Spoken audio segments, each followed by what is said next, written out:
तो दोस्तों, क्योंकि रिश्तों के भी रूप बदलते हैं कि आज के एपिसोड की शुरुआत होती है एक होटल से, जहां कार्तिक की क्लाइंट्स के साथ एक इंपॉर्टेंट मीटिंग चल रही होती है। कार्तिक वहां मौजूद क्लाइंट्स को एवी से मिलवाता है और कहता है कि यही एवी है। एवी को सामने देखकर दोनों क्लाइंट्स काफी एक्साइटेड होते हैं। उनमें से एक उसकी तारीफ करते हुए कहता है कि एवी बहुत टैलेंटेड है और वो सच में एक सुपरस्टार है। वो ये भी कहता है कि उसकी पूरी फैमिली एवी की बहुत बड़ी फैन है।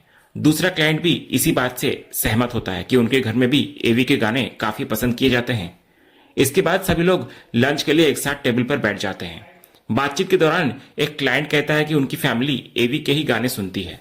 वो ये भी कहता है कि उसे पता है एवी आमतौर पर जमशेदपुर में शोज नहीं करता, लेकिन अब जमशेदपुर की इसी कंपनी के ब्रांड एम्बेसडर बन गया है, जो काफी बड़ी बात है। तो इधर कार्तिक इसका श्रेय अपनी मार्केटिंग टीम को देता है। वो कहता है कि ये सब मार्केटिंग टीम की मेहनत की वजह से पॉसिबल हुआ है।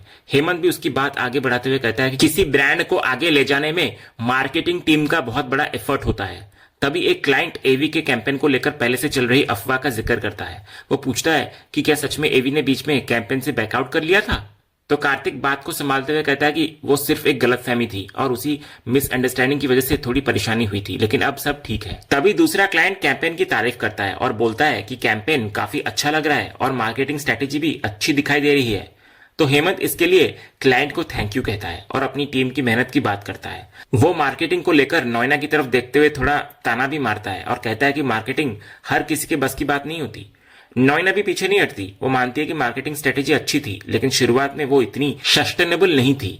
इसके बाद फाइनेंस टीम के साथ मिलकर उन्होंने काम किया, उनकी हेल्प ली और दिन रात मेहनत करने के बाद आखिरकार सोल्यूशन निकाला। नोएना क्लाइंट्स को कहती है कि उनका प्लान यही था कि कैंपेन लैविश दिखे, लेकिन बजट के अंदर रहे।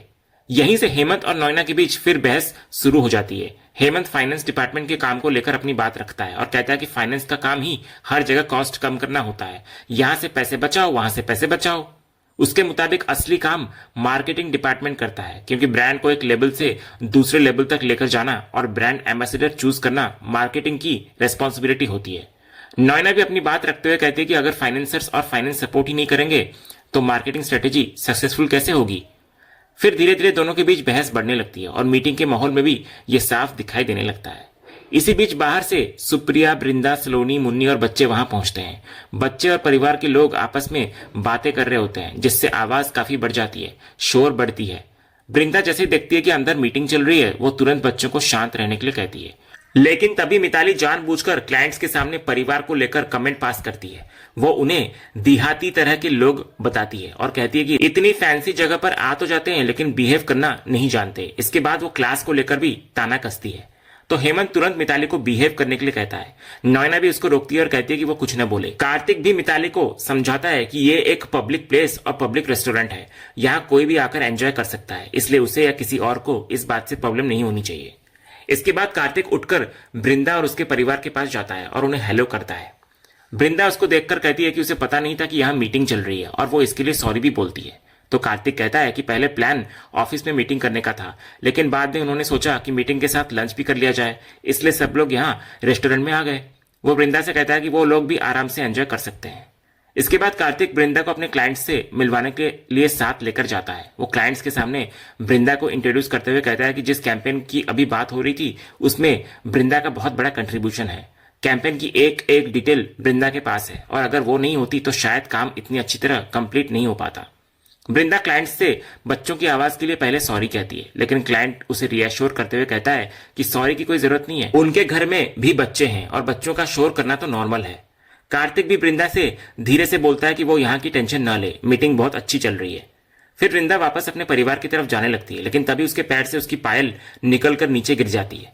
कार्तिक की नजर उस पायल पर पड़ती है। वो तुरंत नीचे झुककर पायल उठाता है और बृंदा के पैर में खुद पहनाने लगता है।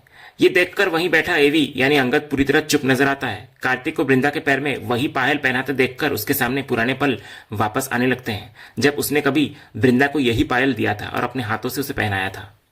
उधर माधवी भी कार्तिक की इस हरकत को देखकर अक्षय से बोलती है, कार्तिक अंकल ने पहले जो किया था वो बिल्कुल सही नहीं था, लेकिन अभी वो जो कर रहे हैं वो कुछ अलग है। जो इंसान सबके सामने अपना ईगो भूलकर किसी औरत के लिए इस तरह झुक सकता है, उसको देखकर उसे नहीं लगता कि वो वृंदा को कभी चीट या डिसरेस्पेक्ट करेगा। टिम्सी भी कार्तिक को लेकर अपना ओपिनियन बदलने लगती है। उसे पहले लगता था कि कार्तिक रेड फ्लैग है, लेकिन अब उसे लग रहा है कि शायद वो ग्रीन फ्लैग हो सकता है। माधवी कहती है हो सकता है उन्होंने जो देखा था वो पूरी सच्चाई ना हो, शायद पूरी सिचुएशन के पीछे कुछ और ही हो। तो अक्षय भी मानने लगता है कि शायद उन्होंने कार्तिक को गलत समझ लिया। लेकिन दूसरी तरफ मिताली ये सब देखकर अंदर ही अंदर बहुत जेलस फील कर रही होती है।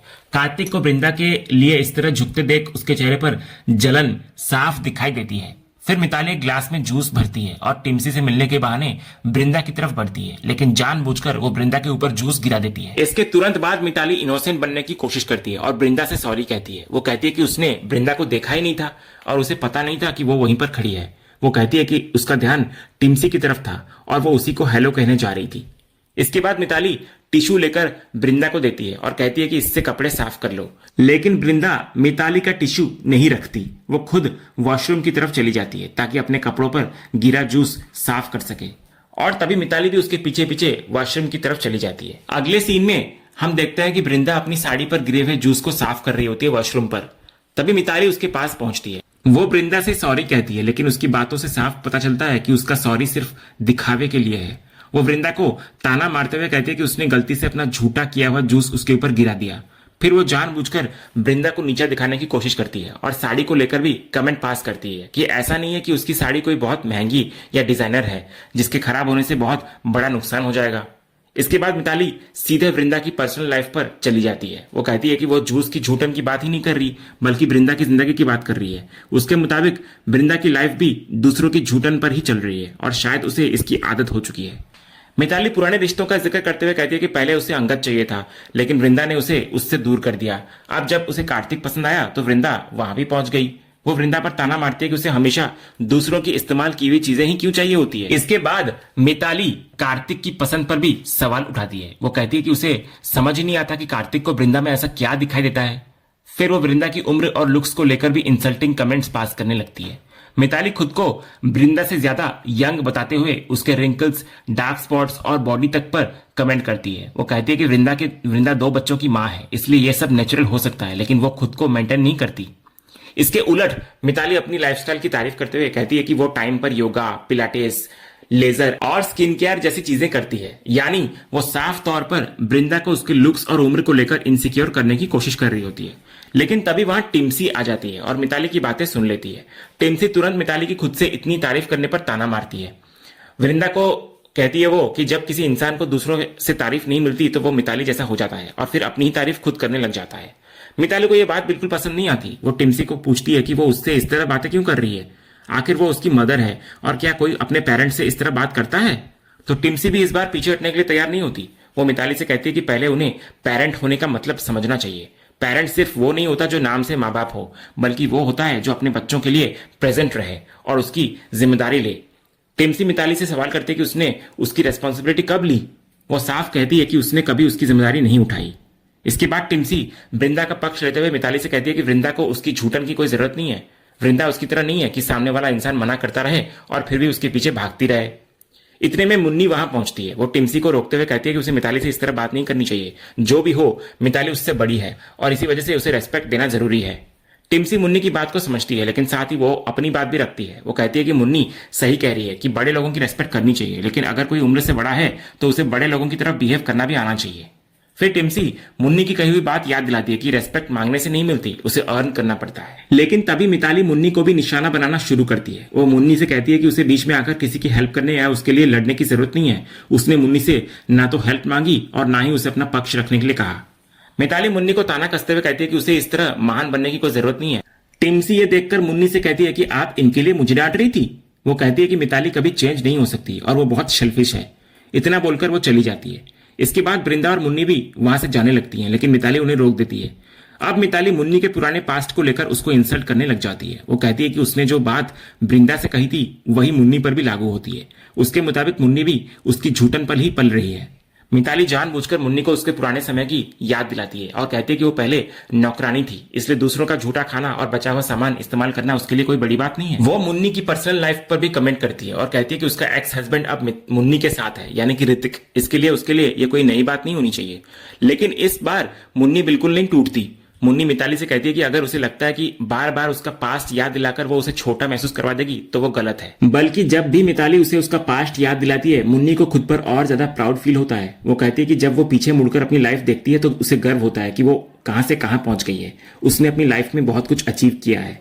मुन्नी मिताली से कहती है कि फर्क यह है कि वो आज आगे बढ़ चुकी है जबकि मिताली अभी भी वहीं खड़ी है, बल्कि उसकी सोच पहले से भी ज्यादा छोटी हो गई है। अब वृंदा भी मिताली को जवाब देती है। वृंदा कहती है कि जिस नजर से मिताली हमेशा दूसरों की लाइफ में उनकी कामयाबी नहीं बल्कि झूठन ढूंढती रहती है, एक बार उसी नजर से उसे खुद को भी देखना चाहिए। शायद तब उसे अपनी असलियत दिखाई दे जाए। इतना बोलकर वृंदा और मुन्नी वहां से चली जाती हैं। उधर दूसरी तरफ होटल के बाहर आरव अचानक एवी के पास आकर उसकी गोद में बैठ जाता है। वहां मौजूद एक क्लाइंट आरव को देखकर मुस्कुराता है और उसकी तारीफ करता है कि बच्चा बहुत प्यारा है। तभी देव कहता है कि आरव उसका बेटा है और उसे देखकर कहता है कि अभी से बिजनेस में उसका कितना इंटरेस्ट है। क्लाइंट फिर आरव से कहता है कि बड़ा होकर वो अपने पापा की तरह बिजनेसमैन बने, लेकिन आरव साफ कहता हुआ नजर आता है कि उसे बिजनेसमैन नहीं बनना, वो म्यूजिशियन बनना चाहता है, बल्कि एवी जैसा रॉकस्टार बनना चाहता है। ये सुनकर देव उसे डांटते हुए कहता है कि म्यूजिक को लेकर इतना क्यों बोल रहा है, वो फैमिली का इतना बड़ा बिजनेस है, इसलिए उसे आगे चलकर वही बिजनेस संभालना है। तभी हेमंत देव को समझाता है कि म्यूजिशियन बनना भी आसान नहीं होता। तो देव कहता है कि उसका मतलब वो नहीं था, वो सिर्फ ये कह रहा था कि फैमिली बिजनेस है तो फ्यूचर में उसको जिम्मेदारी संभालनी होगी। तभी एवी देव की बात पर अपनी राय रखता है। वो कहता है कि उनकी फैमिली में बिजनेस संभालने के लिए काफी लोग हैं, तो इतने छोटे बच्चे पर अभी से ये प्रेशर क्यों डालना कि फ्यूचर में उसे क्या बनना है। उसके मुताबिक आरव का इंटरेस्ट किसी भी फील्ड में हो सकता है और ये चॉइस आरव की होनी चाहिए। देव फिर कहता है कि फैमिली बिजनेस में रेस्पॉन्सिबिलिटी कोई चॉइस नहीं होती, उसे आगे चलकर संभालना ही पड़ेगा। बात आगे बढ़ने से पहले कार्तिक दोनों को रोकता है और कहता है कि इस विषय पर बाद में बात होगी, अभी उन्हें बिजनेस की डिस्कशन पर ध्यान देना चाहिए। इसके बाद कार्तिक कहता है कि कैंपेन मुंबई में करने का फैसला हुआ है। तभी एक क्लाइंट कहता है कि अगर कैंपेन मुंबई में हो रहा है तो उनकी टीम में से किसी एक पर्सन को वहां जाकर कुछ समय रुकना चाहिए ताकि वहां की पूरी चीजें प्रॉपरली मॉनिटर की जा सके। तो हेमंत इस पर कहता है कि उसने पहले ही डिसाइड कर लिया है कि मुंबई कौन जाएगा। वो साफ कहता है कि मुंबई देव जाएगा। अगले सीन में हम देखते हैं कि देव अपने कमरे में एसिडिटी की वजह से योगा कर रहा होता है, लेकिन उसे कोई राहत नहीं मिल रही होती। सलोनी उसे काढ़ा और दवाई देने की बात करती है, लेकिन देव मना करता है। वो कहता है कि स्ट्रेस की वजह से उसे एसिडिटी हुई है और उसका स्ट्रेस आरव को लेकर है। देव को चिंता है कि आरव बिजनेसमैन बनने के बजाय म्यूजिशियन बनने की बात कर रहा है। वो परेशान होकर कहता है कि अगर आरव सच में गिटार लेकर निकल गया, सड़कों या ट्रेन में गाने लगा तो क्या होगा। तो सलोनी उसे समझाती है कि आरव अभी बच्चा है और बच्चे बचपन में बहुत कुछ बोलते हैं। वो देव को याद दिलाती है कि वो खुद भी बचपन में एक्टर बनने की बात करता था, लेकिन ऐसा कुछ हुआ क्या, नहीं ना। फिर भी देव इस बात को लेकर परेशान रहता है और कहता है कि अब उसे हेमंत दादू से बात करनी ही पड़ेगी। इसके बाद देव हॉल में हेमंत से आकर साफ कहता है कि वो मुंबई नहीं जाना चाहता। तो हेमंत इसका कारण पूछता है तो देव कहता है कि मुंबई भेजना ही है तो वृंदा चाची को भेजा जाए, क्योंकि बिजनेस को संभालने और मुश्किल सिचुएशन को हैंडल करने में उनसे बेहतर कोई नहीं है। देव आगे वृंदा की तारीफ करते हुए कहता है कि जब उनका बिजनेस लॉस में चल रहा था तब वृंदा चाची ने ही उसको संभाला था। प्लानिंग से लेकर एग्जीक्यूशन तक उन्होंने हर चीज को खुद संभाला और बिजनेस को दोबारा प्रॉफिट में लेकर आई। तो देव मानता है कि बिजनेस के लिए जो कुछ वृंदा ने किया है वो शायद परिवार में कोई और इतनी अच्छी तरह नहीं कर पाता। इसलिए उसका कहना होता है कि मुंबई में भी अगर किसी को कंपनी की जिम्मेदारी संभालनी है तो वृंदा चाची को ही भेजना सबसे सही फैसला होगा। तो वृंदा ये सुनकर देव की बात को तुरंत ठीक करते हुए कहती है कि ऐसा नहीं है कि बिजनेस में उसने अकेले कुछ किया है, जो भी कुछ काम हुआ है पूरे परिवार ने मिलकर किया है और सबकी मेहनत इसमें शामिल रही है, इसलिए सारा श्रेय सिर्फ उसे देना सही नहीं होगा। लेकिन देव अपनी परेशानी समझाते हुए कहता है कि मुंबई उसके लिए बिल्कुल नया होगा, वहां का सेटअप, काम करने का तरीका और बिजनेस की पूरी सिचुएशन यहां से अलग होगी। ऐसे में उसे डर है कि वो वहां जाकर सब कुछ ठीक से मैनेज कर पाएगा या नहीं। इसलिए वो चाहता है कि उसे मुंबई भेजने के बजाय कोई ऐसा व्यक्ति जाए जिसे इस तरह की सिचुएशंस को संभालने का पहले से एक्सपीरियंस हो। तो वृंदा इस पर देव को समझाती है कि बिजनेस में आगे बढ़ना है तो मुश्किल सिचुएशंस फेस करना और बिजनेस को संभालना भी सीखना पड़ेगा। हेमंत भी वृंदा की बात का समर्थन करता है और देव को याद दिलाता है कि वो हमेशा ज्यादा रेस्पॉन्सिबिलिटीज की बात करता है, इसलिए अब जब खुद को प्रूव करने का मौका आया है तो उसे पीछे हटना नहीं चाहिए। तभी इतने में टिम्सी वॉक के लिए बाहर निकल रही होती है। मुन्नी उसको पूछती है कि वो कहाँ जा रही है, तो टिम्सी कहती है वॉक के लिए जा रही है। तो मुन्नी कहती है अकेले जाने की जरूरत नहीं है। तभी माधवी आकर उसके साथ जाने के लिए राजी होती है। फिर दोनों वहां से बाहर चली जाती हैं। दूसरी तरफ अंगद के साथ विकास परेशान नजर आता है। वो कहता है कि मुंबई के पब्लिशर्स और बाकी लोगों के लगातार कॉल्स आ रहे हैं और सभी एवी के बारे में पूछ रहे हैं। किसी को समझ नहीं आ रहा है कि एवी आखिर कहाँ है और क्या कर रहा है। विकास अंगद से कहता है कि कभी वो जाने के लिए कहता है और टिकट बुक करवाता है, फिर अचानक रुक जाता है। ऊपर से जिस लड़की को अंगद अपना दोस्त बताता है उसकी वजह से उसने अपनी पूरी लाइफ जैसे पॉज करके रखी है। विकास आखिर में अंगद से साफ साफ पूछता है कि आखिर चल क्या रहा है और वो लड़की है कौन। लेकिन अंगद इस सवाल का कोई जवाब नहीं देता और इसी सीन के साथ आज का यह एपिसोड यहीं पर खत्म होता है। तो दोस्तों अब देखना होगा कि मुंबई की जिम्मेदारी आखिर देव संभालेगा या बृंदा एक बार फिर कंपनी को संभालने के लिए आगे आएगी। अपनी राय कमेंट में जरूर बताइए। अगर आपको आज का एपिसोड पसंद आया हो तो वीडियो को लाइक करें, अपने दोस्तों के साथ शेयर करें और ऐसे ही नए एपिसोड के अपडेट्स के लिए हमारे चैनल को सब्सक्राइब करना बिल्कुल ना भूलें और बेल आइकन को भी जरूर दबा दें। मिलते हैं अगले एपिसोड के अपडेट के साथ, तब तक के लिए धन्यवाद।